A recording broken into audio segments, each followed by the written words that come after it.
অন্তর্ভুক্তিকালীন সরকার ক্ষমতায় বসার 14 মাস পরে মুখ খুললেন যে বাংলাদেশিদের জন্য ভিসা জটিল হয়ে যাচ্ছে, এখন থেকেই ঘর গোছাতে হবে।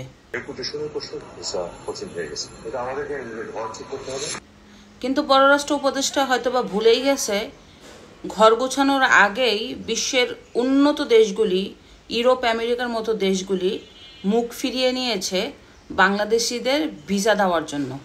বিশেষ করে সবুজ পাসপোর্টধারীদের পুরোপুরি ভিসা জটিলতায় ভুগতে হচ্ছে প্রতিনিয়ত।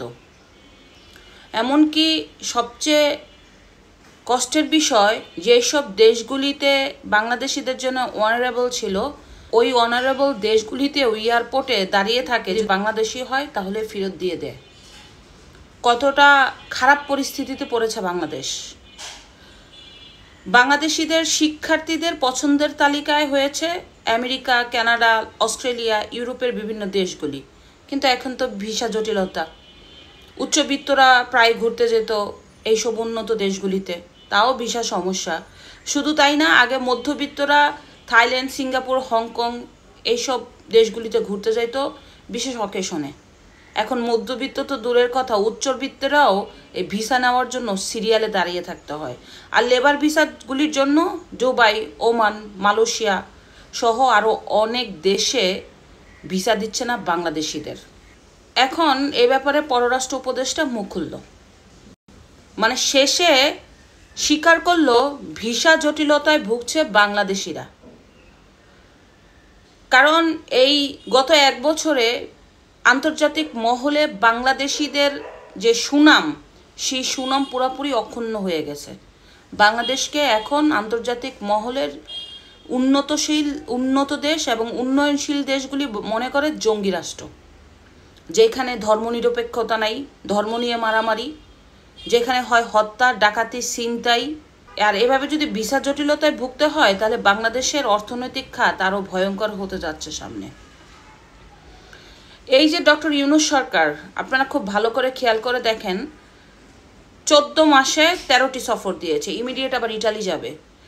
তো এই যে আন্তর্জাতিক মানের একটা লোককে বাংলাদেশের মানুষ ভরসা করে বসাইলো ক্ষমতার চেয়ারে, এই লোকটা কি দিল বাংলাদেশকে? রাষ্ট্রীয় কোষাগারের অর্থ ব্যয় করে প্রতি মাসেই প্রায় একটা করে সফর, যেখানে কোটি কোটি টাকা খরচ হচ্ছে।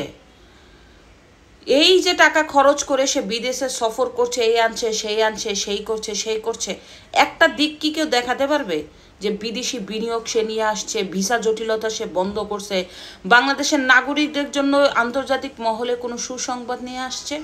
না, বিদেশি বিনিয়োগ বন্ধ হয়ে গেছে। বাংলাদেশিদের আর কেউ বিনিয়োগ করে না। কেন জানেন? নিশ্চয়তা নাই তো। যেই দেশগুলি বাংলাদেশে বিনিয়োগ করবে সেই দেশের টাকা যে বাংলাদেশ রিটার্ন করতে পারবে এর গ্যারান্টি কি? অথবা একটা অনির্বাচিত সরকারকে কোনো দেশ আস্থা করে বিদেশি বিনিয়োগ দিবে না, এটা হচ্ছে বাস্তবতা। ইতিমধ্যে গার্মেন্টস শিল্পগুলিও বন্ধ হয়েছে। বিজিএম এর তথ্যে প্রায় 254টা, আর শিল্প পুলিশের তথ্যে 258টা গার্মেন্টস বন্ধ হয়েছে, যেখানে লক্ষ লক্ষ বেকার আসছে, লক্ষ লক্ষ বেকার। এই বেকারের মধ্যে নারী শ্রমিকরাই বেশি। আপনারা জানেন বাংলাদেশে প্রায় 40 লক্ষ নারী এবং পুরুষ কাজ করে এই শিল্প কারখানায়, এই পোশাক শিল্প কারখানায়। অথচ দিন দিন কারখানা বন্ধ হয়ে যাওয়াতে বেকারত্ব বাড়ছে বাংলাদেশে।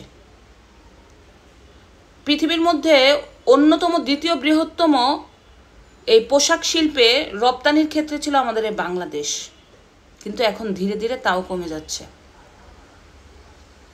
যে ব্যক্তি কন্ট্রোল করতে পারবে না সেই ব্যক্তি ক্ষমতায় বসে থাকে কেন, সেটাই আমার মাথায় আসে না। আজকে 2024-এর আগস্ট থেকে আপনার এই অক্টোবর পর্যন্ত অলমোস্ট 14 মাসে, আরও 6 মাস পরে নির্বাচন। সে জানতো যে কিছু করতে পারবে না, শুধুমাত্র সে তার ব্যবসায়িক প্রতিষ্ঠানকে উন্নয়ন করার জন্য খামাখা কিছু চিন্তা করে বাংলাদেশটাকে ধ্বংস করে দিয়েছে। সংস্কারের নামে, এরপরে উন্নয়নের নামে কি যে সংস্কার সে করলো, সে নিজেও হয়তো বা জানে না। হ্যাঁ, সংস্কার সে করেছে, ভিসা বন্ধ হয়ে গেছে, বিদেশি বিনিয়োগ বন্ধ হয়ে গেছে, কারখানাগুলি বন্ধ হয়ে যাচ্ছে, জঙ্গিদের সে জামিন দিচ্ছে, সন্ত্রাসদের জামিন দিচ্ছে, বাংলাদেশে মানুষের নিরাপত্তা বিঘ্নিত করছে। এই সংস্কার, একটা সংস্কার আছে যে সংস্কার আসলে দেশের উন্নয়নে জন্য কাজে লেগেছে। আর এভাবে যদি চলতে থাকে পথ হারাবে বাংলাদেশ, পথ হারিয়ে ফেলেছে বাংলাদেশ, সময় শেষ, এই পথ থেকে আর ফিরেও আসা যাবে না। ধন্যবাদ।